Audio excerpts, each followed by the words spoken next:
Bonjour mes bien-aimés, soyez bénis encore en ce nouveau jour que Dieu nous accorde.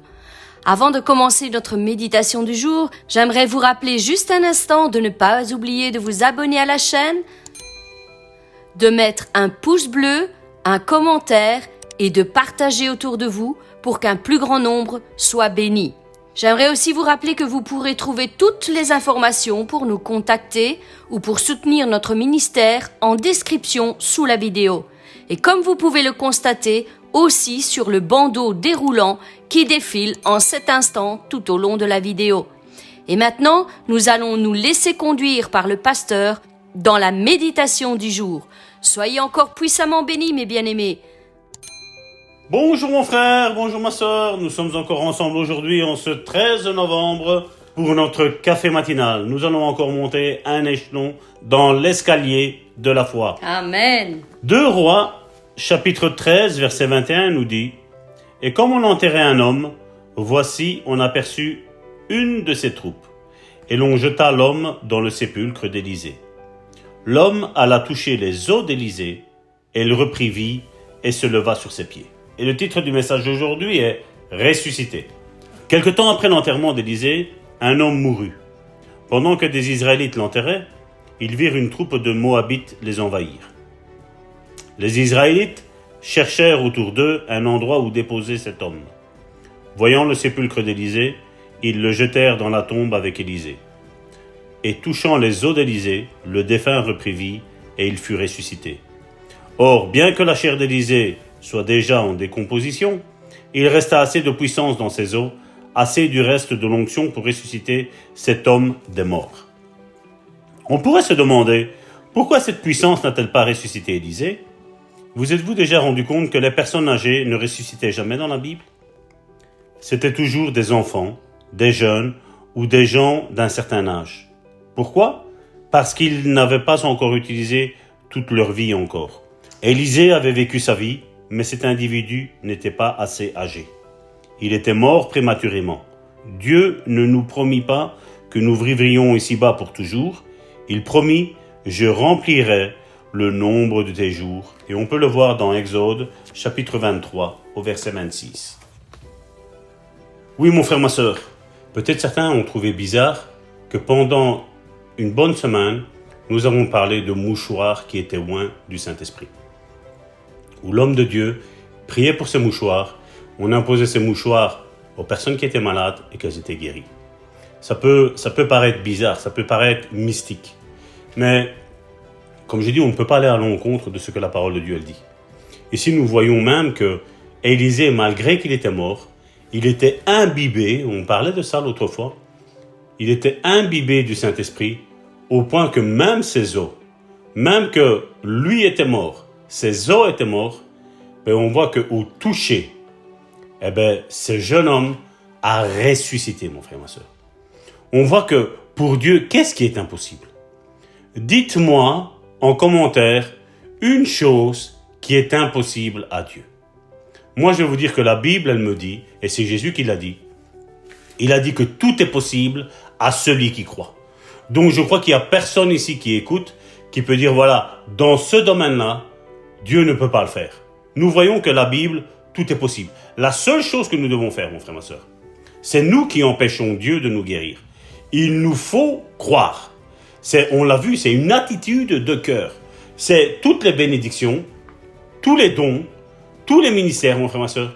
C'est tout par la foi que nous le recevons. Par la croyance, mon frère, ma soeur. C'est par cela que nous obtenions nos bénédictions, mon frère, ma soeur. Comment on peut expliquer, mon frère, ma soeur, qu'un mort tombe sur les os d'Élisée et il ressuscite ? On ne peut pas l'expliquer. Rationnellement, humainement parlant, nous ne pouvons pas l'expliquer. Mais nous voyons que Dieu veut nous remplir, nous rassasier de jours. S'il y aurait beaucoup d'hommes de Dieu, mon frère, ma soeur, qui méditeraient la parole de Dieu, qui enseigneraient la parole de Dieu comme il se doit, mon frère, ma soeur, je crois que beaucoup d'enfants qui ont été enterrés, ou de jeunes gens qui ont été enterrés, mon frère, ma soeur, aujourd'hui auraient été ressuscités. On pourrait démontrer que Jésus-Christ est le même hier, aujourd'hui et éternellement, qu'il n'a pas changé, que la Bible n'a pas changé, mon frère, ma soeur. Aujourd'hui, on voit qu'on fait des adhérents à un mouvement, à une religion, à une cause, mon frère, ma soeur. Mais il n'y a personne qui s'est prouvé par des actes que Jésus est vivant. Et nous allons à contre-courant parce que, comme je vous l'ai dit, les témoignages prouvent que Jésus est vivant, qu'il ne change pas, que Jésus-Christ est là encore aujourd'hui parce qu'il veut guérir, il veut ressusciter, il veut ôter les péchés, il veut faire des guérisons intérieures dans vos vies, mon frère, ma soeur. Il ne change pas. Amen. Il est le même hier, aujourd'hui et éternellement. Répète-le, mon frère, ma soeur. Répète-toi-le. Il est le même hier, aujourd'hui et éternellement. Lis dans ta Bible, souligne dans ta Bible, mets du fluorescent dans ta Bible chaque fois qu'il y a eu des guérisons, mon frère, ma soeur. Tu vas voir que les évangiles, mon frère, ma soeur, il n'y a que ça. Il n'y a que de la guérison, mon frère, ma soeur. Jésus n'a fait que ça, mon frère, ma soeur. Et encore, la Bible nous dit que tout ne nous est pas écrit parce qu'il a dit que tous les livres de la terre ne suffiraient pas pour expliquer, pour démontrer tout ce que Jésus a fait, mon frère, ma soeur. Donc oui, les évangiles ne relatent pas toutes les guérisons que Jésus a faites. Parce que, ou sinon, déjà la Bible, certains chrétiens ont du mal à le lire. Imaginez si tous les livres de la terre ne suffiraient pas pour écrire tous les miracles de Jésus. Qu'est-ce qu'on lirait, mon frère, ma soeur? Aujourd'hui, on aime, comme je dis, à aller acheter des livres. On va mettre des titres phares, un exemple. Comment réussir professionnellement, comment rentrer dans son mariage, comment sortir de la stérilité. Les chrétiens achètent, et quand le livre il est acheté, qu'est-ce qu'il y a? Il n'y a rien comme solution, mon frère, ma soeur. C'est pour ça que la Bible, mon frère, ma soeur, doit être notre lampe de chevet. Ta parole est une lumière sur mon sentier, disait le psalmiste. Je ne dis pas qu'il ne faut pas acheter, mon frère, ma soeur. Mais regardez ce qu'il se passe, mon frère, ma soeur. Vous allez avoir 1, 2, 3 versets, mon frère, ma soeur, et plus rien. Regardez ce que la Bible nous enseigne, mon frère, ma soeur. Écoutez ce que nous vous disons. C'est des témoignages qui datent de 1970, 1980, mon frère, ma soeur. Ce n'est pas si loin que ça, mon frère, ma soeur.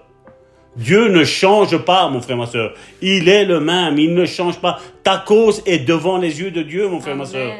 Et si tu n'arrives pas à obtenir ta guérison, mon frère, ma soeur, tu te rappelles de ce que Salvatore dit? Je disais toujours, si tu rates ta sauce tomate, change la manière de faire, mon frère, ma soeur. Parce que tu vas la réussir, mon frère, ma soeur. Tu vas la réussir, mon frère, ma soeur. Change ta manière de croire. Change ta manière de voir. Arrête d'être en guerre avec Dieu. Arrête d'être en guerre avec un frère, avec une sœur, mon frère, ma soeur.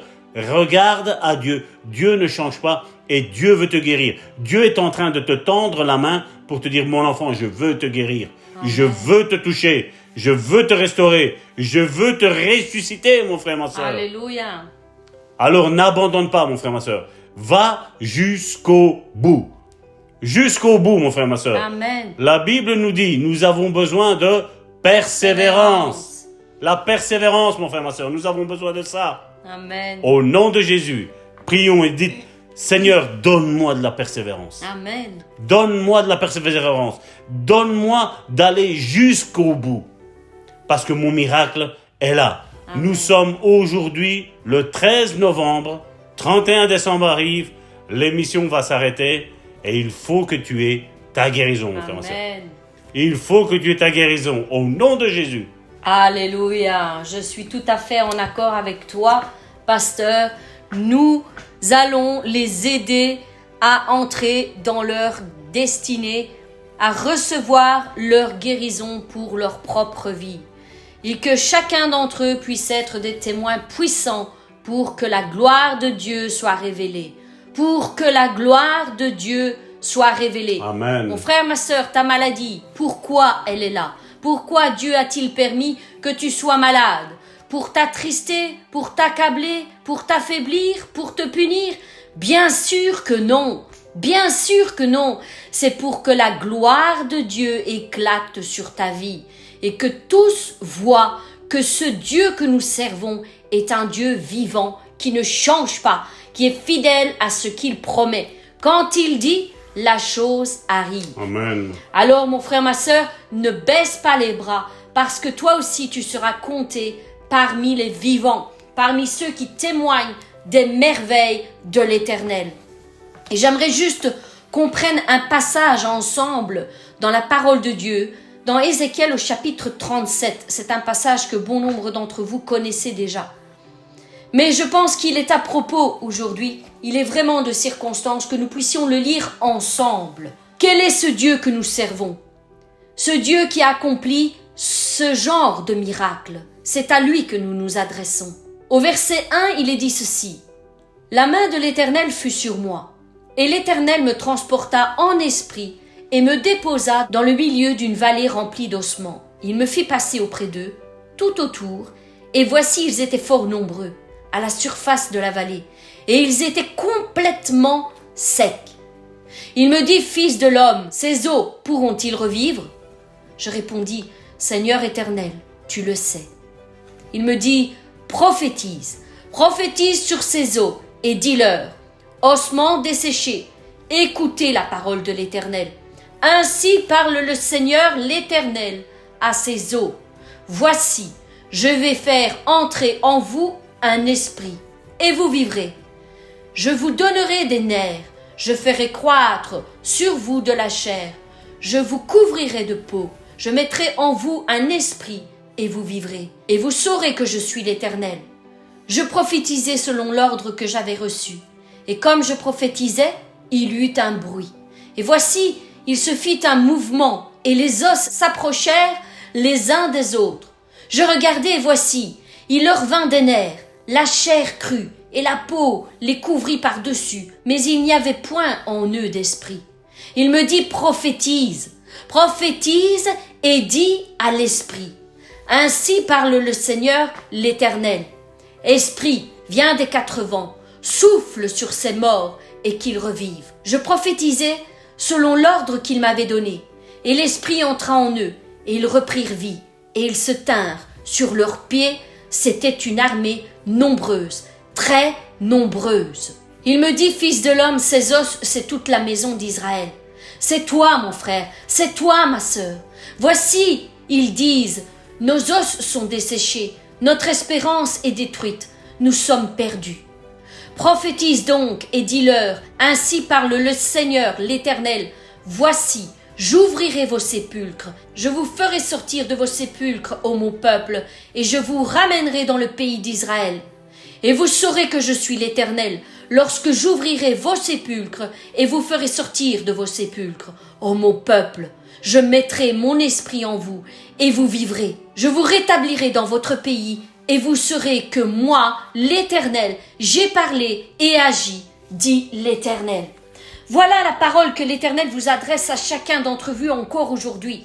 Même si votre situation, mon frère, ma sœur, vous semble si perdue, vous semble sans issue, vous semble une cause totalement perdue. Inutile de continuer à prier, car les médecins ont déclaré que vous n'en avez plus pour longtemps à vivre. Moi, je déclare que l'Esprit de l'Éternel parle aujourd'hui à toi, mon frère, ma sœur.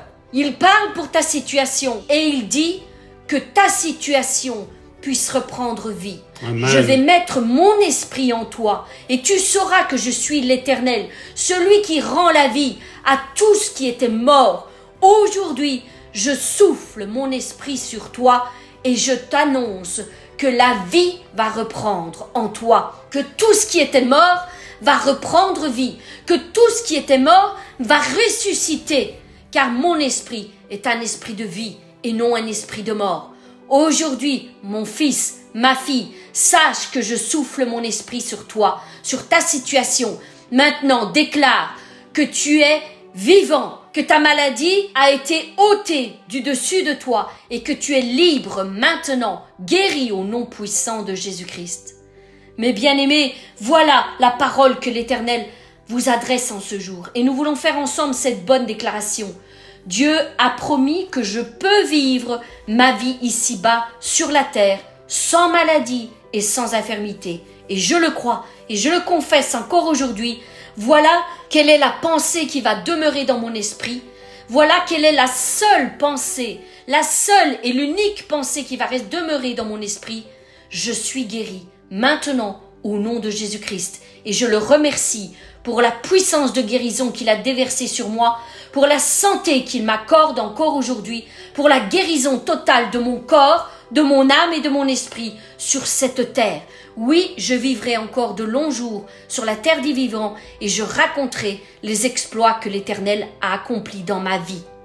Mes bien-aimés, il y a une pensée qui me passe par l'esprit.